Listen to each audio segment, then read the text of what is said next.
La dernière fois, je discutais avec un pote d'un truc qui m'a assez marqué. En fait, il m'a fait une réflexion. Il m'a dit, toi, Jean-Louis, t'es un mec qui est super motivant. À chaque fois que j'ai une discussion avec toi, je suis motivé, j'ai envie de faire des choses, j'ai envie de m'en sortir, etc. Mais par contre, quand je rentre chez moi, toute l'énergie s'en va. Ou alors quand j'en parle à d'autres personnes, toute l'énergie s'en va. Peut-être que t'as déjà vécu ce truc-là où tu lis un livre ou alors tu écoutes une vidéo sur Internet, t'es super motivé, t'as plein d'énergie et en fait, tu débordes d'énergie.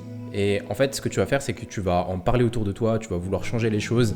Et en fait, au final, cette énergie, elle se perd. Moi, c'est quelque chose qui m'est déjà arrivé plein de fois, surtout dans les débuts quand j'étais jeune, quand j'ai commencé le dev perso.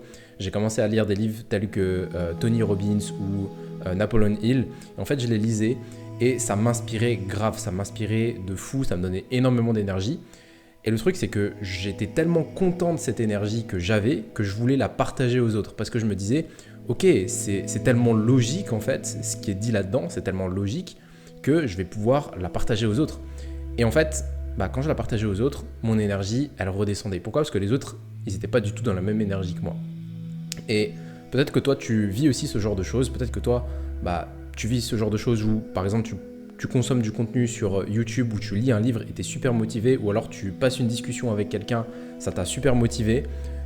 Mais par contre, quand il s'agit de revenir dans ton quotidien, revenir faire les choses et avancer concrètement sur ce qui t'a motivé à la base, eh bien là, il n'y avait plus personne. Alors je vais t'expliquer pourquoi est-ce que ça se passe comme ça et qu'est-ce que tu peux mettre en place pour changer ça. Alors la première raison, c'est qu'on vit dans un monde qui est cristallisé. Un monde qui est cristallisé, ça veut dire quoi ? Ça veut dire que, par exemple, tu vas sortir dans la rue et dans la rue, tu vas avoir une infinité de possibilités de choix. Donc par exemple, tu croises un mec dans la rue, ok ? Soit tu vas pouvoir le frapper, soit tu vas pouvoir lui dire bonjour, soit tu vas pouvoir, j'en sais rien, lui prendre une chaussure et lui balancer dans la gueule, soit tu lui mets une claque, soit tu lui donnes ton numéro de téléphone, soit tu commences à sympathiser avec lui. Bref, il y a une infinité de choses qui est possible. Mais par contre, le monde dans lequel tu vis à l'instant T, maintenant, là, tout de suite, c'est un monde qui est cristallisé. Donc il est arrêté à la possibilité de ce que tu es en train de faire là tout de suite. Donc là par exemple tu es en train de regarder la vidéo de moi en train de parler, mais tu pourrais très bien tout de suite appuyer sur pause, aller te taper un sprint ou aller te prendre une douche ou j'en sais rien, aller voir un pote. Okay ?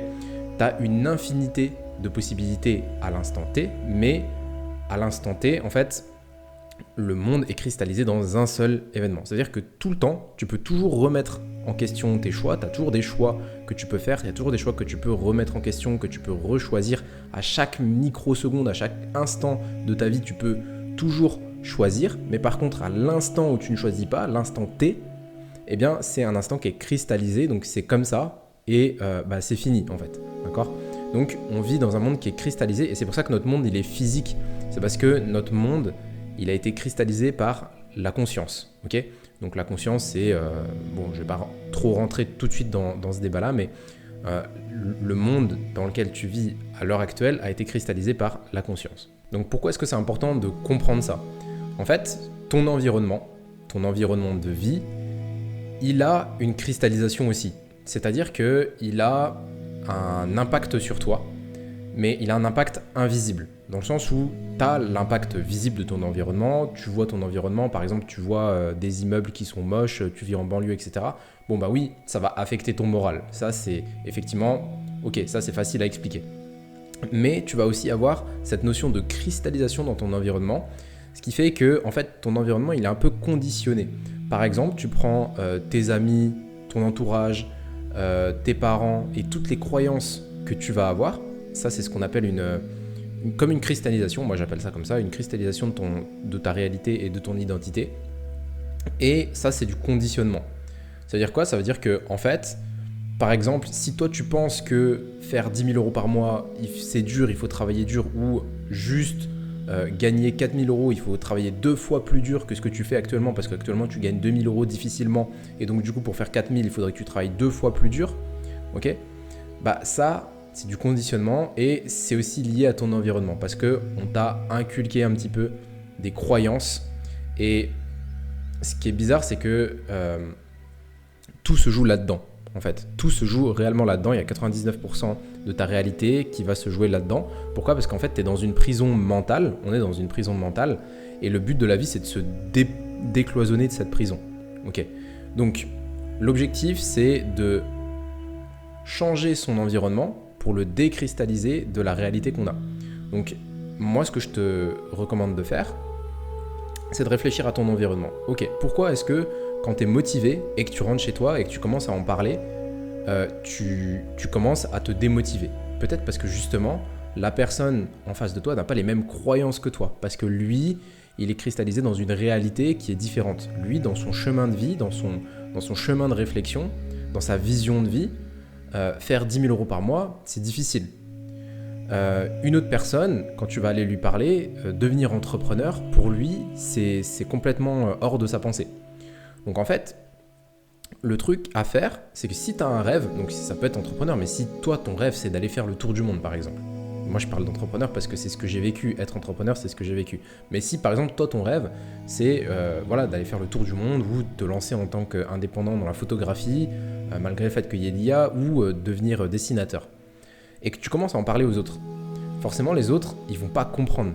Parce que ton environnement actuel, il est en décalage. D'accord ? Ton environnement actuel, il est uniquement cristallisé et ancré sur ce que tu as vécu jusque maintenant. Et là, d'un coup, tu vas venir imposer à ton environnement une nouvelle énergie de « je veux faire quelque chose de différent, je veux changer ». Bah forcément, il y a un décalage entre cette nouvelle énergie que tu reçois et la cristallisation qu'il y a autour de toi. D'accord ? Toutes les énergies qu'il y a autour de toi, toutes les personnes qu'il y a autour de toi, tout, même les objets. Il y a de l'énergie dans les objets. Ok ? Et bien, tout ça, tout ton environnement va te rattraper et va te faire revenir à justement quelque chose de base, à ta configuration de base. Donc tout ton environnement qui t'avait configuré, il va voir cette nouvelle croyance arriver, cette nouvelle croyance de « ok, je vais aller faire le tour du monde », et il va se dire « oula, ça correspond pas du tout à la cristallisation actuelle, à la configuration qu'on a. Donc on va faire en sorte que sa nouvelle idée, son nouveau rêve là, ça va vite partir. » Ok ? Et ce qui va se passer, c'est que ton environnement, donc c'est les objets, les personnes autour de toi, tes croyances, tout ça, ça va venir fracasser ton rêve.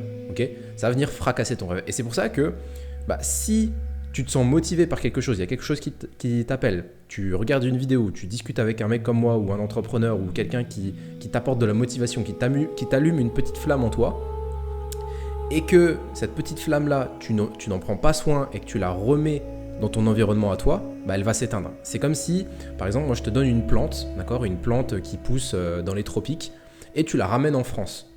D'accord ? La plante, il y a de fortes chances qu'elle meure. Okay ? Donc il faut en prendre soin. Et c'est exactement la même chose. C'est-à-dire que si moi je te donne une plante, donc une motivation, mais que tu n'en prends pas soin, et que tu la laisses dans un environnement qui n'est pas propice à cette plante-là, elle va mourir. Et c'est exactement la même chose. En fait, à chaque fois que tu as un bout de motivation, à chaque fois que tu as un bout de quelque chose, une petite graine, prends-le vraiment comme une petite graine, comme quelque chose que tu as envie de nourrir, et demande-toi, ok, quel est l'environnement idéal et comment est-ce que je peux faire pour nourrir cette petite graine pour qu'elle puisse progresser. Okay ? Et donc, là, c'est ce que je vais faire. Je vais te donner des éléments qui, selon moi, sont les meilleurs éléments possibles pour nourrir cette plante et comment est-ce que tu peux faire pour concrètement concrétiser, donc soit changer ton environnement, soit faire en sorte que cette plante, elle grossisse tellement que ce soit littéralement la plante qui change ton environnement. Okay ? Parce qu'à la fin, quand tu as une forêt amazonienne, c'est la forêt amazonienne qui change tout l'environnement et qui fait l'environnement. Par contre, quand c'est une toute petite plante dans un garage, forcément, elle va devoir s'acclimater au garage. Okay ? Donc là, l'objectif, c'est que cette plante, elle devienne carrément une forêt amazonienne et qu'elle change tout ton environnement, tous les gens autour de toi et que tu réalises tes rêves tout simplement. Alors du coup, comment est-ce que tu peux faire ? C'est quoi le meilleur move possible à faire ? Alors par exemple, si tu as un rêve, admettons que tu veuilles devenir rentier digital ou même devenir rentier en achetant de l'immobilier. Eh bien, le meilleur move possible que tu peux faire, et je dis pas que c'est facile et je dis pas que c'est possible pour tout le monde, mais le meilleur move à faire, c'est donc pour faire grandir une plante, d'accord, qui grandit dans les tropiques, eh bien la meilleure chose à faire, c'est d'aller dans les tropiques. Okay ? Donc c'est carrément de changer d'environnement et d'aller dans les tropiques, et c'est là où, dans son milieu naturel, elle va le mieux avoir le plus de chances de te donner une forêt amazonienne. Okay ? Donc toi, ça veut dire quoi pour toi ? Ça veut dire que si tu as envie d'être entrepreneur du digital ou si tu as envie, j'en sais rien, d'écrire un livre, eh bien va rencontrer des gens, va rencontrer des gens qui sont dans ce milieu-là, va rencontrer des gens qui font ça et pour eux, c'est tout à fait normal et pour eux, c'est leur environnement naturel. Va rencontrer des gens pour qui, pour eux, c'est la base de faire 10 000 euros par mois en full automatique en étant assis sur une chaise, ok? Et si tu vas rencontrer tous ces gens-là, tu vas faire en sorte de rencontrer tous ces gens-là, bah naturellement, ton environnement, il va changer, d'accord? Et il va se recristalliser autour de nouvelles croyances. Parce que, en fait, ces personnes-là, elles ont des énergies, ok? Quand tu vas discuter avec elles, les objets qu'elles vont avoir, les croyances qu'elles vont avoir, elles vont littéralement te faire grossir ta plante, elles vont littéralement te faire grossir ton rêve. Et en fait, c'est le meilleur move possible d'avoir un engrais fertile, d'avoir un environnement fertile pour ton rêve. Donc ça, c'est la première chose à faire. Alors je sais que c'est un petit peu compliqué parce que pour rencontrer ces gens-là, c'est difficile, ça demande de l'argent et on n'a pas tous la chance de pouvoir bouger, mais ça reste quand même le meilleur move à faire.